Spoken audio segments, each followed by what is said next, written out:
Okay, അപ്പോൾ ഇന്ന് നമ്മൾ 4ാം ക്ലാസ്സിൻ്റെ പരിസര പഠനം അഥവാ EVSൻ്റെ ക്വസ്റ്റ്യൻസാണ് നോക്കുന്നത്.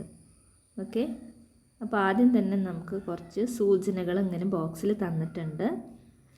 ഇനി കേരളത്തിനെ കുറിച്ചൊരു കുറിപ്പ് തയ്യാറാക്കാനാണ് പറഞ്ഞിട്ടുള്ളത്. അപ്പോൾ ഈ സൂചനകൾ നന്നായിട്ട് വായിക്കുക. ഇനി കൂട്ടിച്ചേർത്തിട്ട് കുറിപ്പ് തയ്യാറാക്കാം. അപ്പോൾ എങ്ങനെ നമ്മൾ എഴുതുക?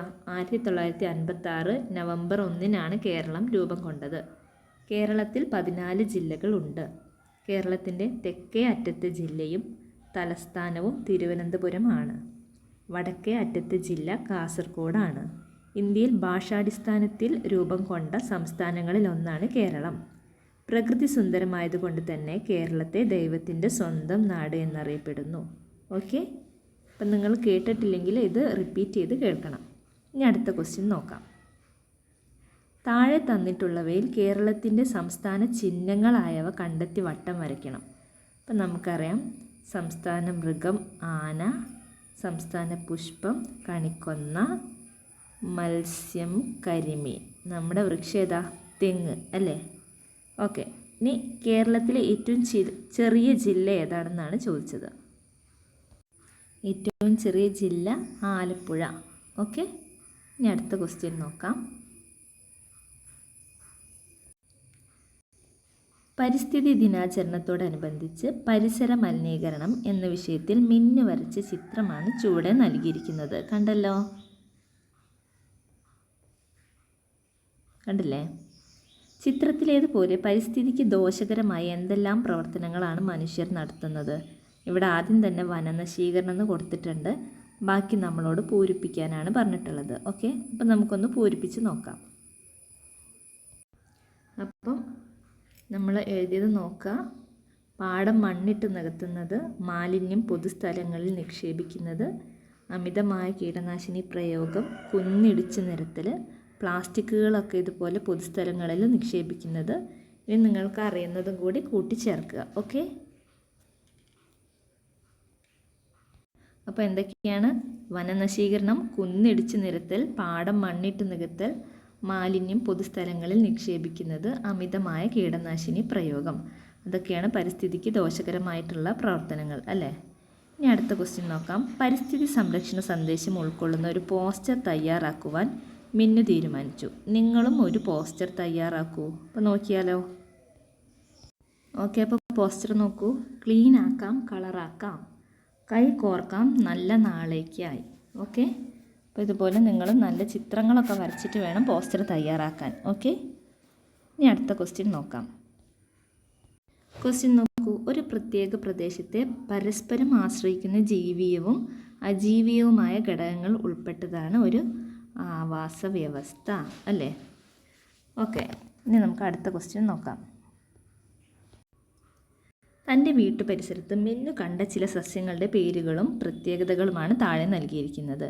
തന്നിരിക്കുന്ന വിവരങ്ങൾ ക്രമപ്പെടുത്തി ചുവടെ തന്നിരിക്കുന്ന ആശയ ഭൂപടം പൂർത്തിയാക്കാനാണ്. ഇവിടെ തെങ്ങ്, പുല്ല്, ചെമ്പരത്തി, പ്ലാവ്, പയർ, കരിമ്പ്, സമാന്തര വിന്യാസം, ജാലികാ വിന്യാസം, തായ്വേര് പടലം, നാരുവേര് പടലം, ഇതൊക്കെയാണ് തന്ന സൂചനകൾ. ഇനി നമുക്ക് ഈ ഭൂപടം കംപ്ലീറ്റ് ചെയ്യാം. ഓക്കെ, അപ്പോൾ നമ്മളിത് കംപ്ലീറ്റ് ചെയ്തിട്ടുണ്ട്. വേര് പടലം, തായ്വേര് പടലത്തിന് ജാലികാ വിന്യാസമാണ് ഉണ്ടാവുക അല്ലേ? തായ്വേര് പടലത്തിന് ജാലികാ വിന്യാസം. ഉദാഹരണം പയറുണ്ട്, മാവുണ്ട്. ഓക്കെ, നെക്സ്റ്റോ അടുത്തത് നോക്കാം. നാരുവേര് പടലാകുമ്പോഴോ സമാന്തര വിന്യാസമാണല്ലേ? അതിൽ നെല്ല്, പുല്ല്, തെങ്ങ് ഒക്കെ ഉണ്ടാവും. അപ്പം കൂടുതൽ ഇനി ബാക്കി എന്തൊക്കെയുണ്ട്? ചെമ്പരത്തി ഉണ്ട്, പ്ലാവുണ്ട്, കരിമ്പുണ്ട് അല്ലേ? അപ്പോൾ അതൊക്കെ നിങ്ങൾ ഇതിലെഴുതി കംപ്ലീറ്റ് ചെയ്യണം. ഓക്കെ, ഇത് നന്നായിട്ട് വായിച്ച് പഠിക്കണം. ഇനി അടുത്ത ക്വസ്റ്റ്യൻ നോക്കാം.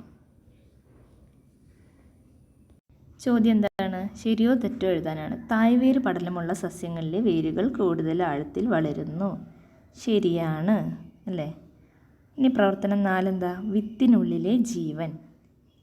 ലഘു പ്രൊജക്റ്റിൻ്റെ ഭാഗമായി മിന്നു ചെയ്ത വിത്ത് മുളപ്പിക്കലിൻ്റെ വിവിധ ഘട്ടങ്ങളുടെ ചിത്രങ്ങൾ ചുവടെ തന്നിരിക്കുന്നു. ഇനി ചിത്രങ്ങൾ നിരീക്ഷിച്ച് ചുവടെ ചേർത്തിരിക്കുന്ന പട്ടിക പൂർത്തിയാക്കാനാണ് നമ്മളോട് പറഞ്ഞിട്ടുള്ളത്. ഓക്കെ, അപ്പം നമ്മൾ ഈ ചിത്രം നോക്കിയിട്ട് വേണം പട്ടിക പൂർത്തീകരിക്കാൻ.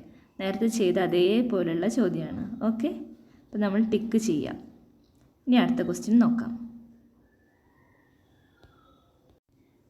വിത്ത് മുളയ്ക്കുമ്പോൾ ആദ്യം പുറത്തു വരുന്ന ഭാഗം ഏതാണ്? ബീജമൂലമാണ്. ഈ ബീജമൂലമാണ് പിന്നീട് വേരായിട്ട് മാറുന്നത് അല്ലേ? ഇനി അടുത്തത് എന്താ? ബീജശീർഷം വളർന്ന് സസ്യത്തിൻ്റെ ഏത് ഭാഗമായി മാറുന്നു? ബീജശീർഷം വളർന്നിട്ട് എന്താണാകുന്നത്? കാണ്ഡം ആവുന്നു അല്ലേ? അപ്പം വിത്ത് മുളയ്ക്കുമ്പോൾ ആദ്യം പുറത്തു വരുന്ന ഭാഗം ബീജമൂലം ആണ്. ബീജശീർഷം വളർന്ന് സസ്യത്തിൻ്റെ ഏത് ഭാഗമായി മാറുന്നു? കാണ്ഡം. ഓക്കെ, ഇനി അടുത്ത ചോദ്യം നോക്കാം. ഓക്കെ, പ്രവർത്തനം 5. ഈ വർഷത്തെ സ്വാതന്ത്ര്യദിനാഘോഷത്തിൻ്റെ ഭാഗമായി സ്കൂളിൽ നടന്ന ചരിത്ര പ്രദർശനത്തിൽ കണ്ട ഒരു ചിത്രമാണ് ചുവടെ കൊടുത്തിട്ടുള്ളത്. അത് കറക്റ്റ് മനസ്സിലാക്കാൻ സാധിക്കുന്നില്ല. അപ്പോൾ ചിത്രവുമായിട്ട് ബന്ധപ്പെട്ട വിവരങ്ങൾ താഴെ കൊടുത്തിട്ടുണ്ട്. ആൾക്കൂട്ടത്തിന് നേരെ വെടിവെക്കുവാൻ ജനറൽ ഡയർ ഉത്തരവിട്ടു. 100 കണക്കിന് ഇന്ത്യക്കാർക്ക് ജീവൻ നഷ്ടപ്പെട്ടു. 1919 ഏപ്രിൽ 13 ബ്രിട്ടീഷ് അതിക്രമങ്ങൾക്കെതിരെ സമാധാനപരമായി പ്രതിഷേധിച്ച സമ്മേളനം. പഞ്ചാബിലെ ജാലിയൻ വാലാബാഗ് മൈതാനം. ഇന്ത്യക്കാർക്കെതിരെയുള്ള ബ്രിട്ടീഷുകാരുടെ ക്രൂരത. അപ്പം ഡയറിയിലെ സൂചനകൾ ഉപയോഗിച്ച് ഈ സംഭവത്തെക്കുറിച്ചൊരു കുറിപ്പ് തയ്യാറാക്കാനാണ് പറഞ്ഞത്. ഉചിതമായ തലക്കെട്ട് കൂടി നൽകണം. അപ്പം നമുക്ക് എന്തെഴുതാം? ബ്രിട്ടീഷ് അതിക്രമങ്ങൾ എന്ന് എഴുതാം. ഇവിടെ എഴുതി കാണിക്കുന്നില്ല, നിങ്ങളത് എഴുതി വെക്കണം കേട്ടോ, നോട്ടിൽ എഴുതി വെക്കണേ.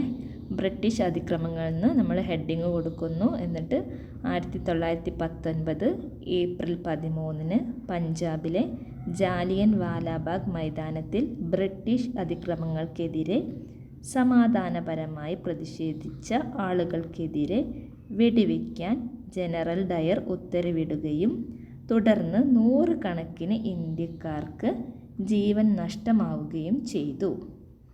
ഇന്ത്യക്കാർക്ക് എതിരെയുള്ള ബ്രിട്ടീഷ് പട്ടാളത്തിൻ്റെ വലിയൊരു ക്രൂരതയാണ് ജാലിയൻ വാലാബാഗ് മൈതാനത്ത് കണ്ടത്. ഓക്കെ, മനസ്സിലായല്ലോ? കേട്ടിട്ടില്ലെങ്കിൽ ഒന്നുകൂടെ റിപ്പീറ്റ് ചെയ്ത് കേൾക്കണം.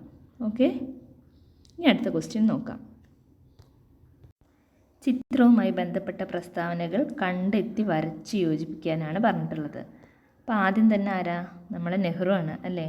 നവംബർ 14 ജനിച്ചത്. ചാച്ചാജി എന്ന് അറിയപ്പെടുന്നു. ഓക്കെ, ഇനിയോ കേരള ഗാന്ധി ആരാണ്? കേളപ്പൻ. അടുത്തത് ഇന്ത്യയുടെ ഉരുക്കു മനുഷ്യൻ. അതാരാണ്? ഇന്ത്യയുടെ ഉരുക്കു മനുഷ്യൻ സർദാർ വല്ലഭായ് പട്ടേൽ. ഓക്കെ, ഇനി അവസാനം ആരാളുള്ളത്? ഇന്ത്യയുടെ ആദ്യത്തെ രാഷ്ട്രപതി രാജേന്ദ്ര പ്രസാദ്. ഓക്കെ, മനസ്സിലായല്ലോ? അടുത്ത ചോദ്യം എളുപ്പമാണ്.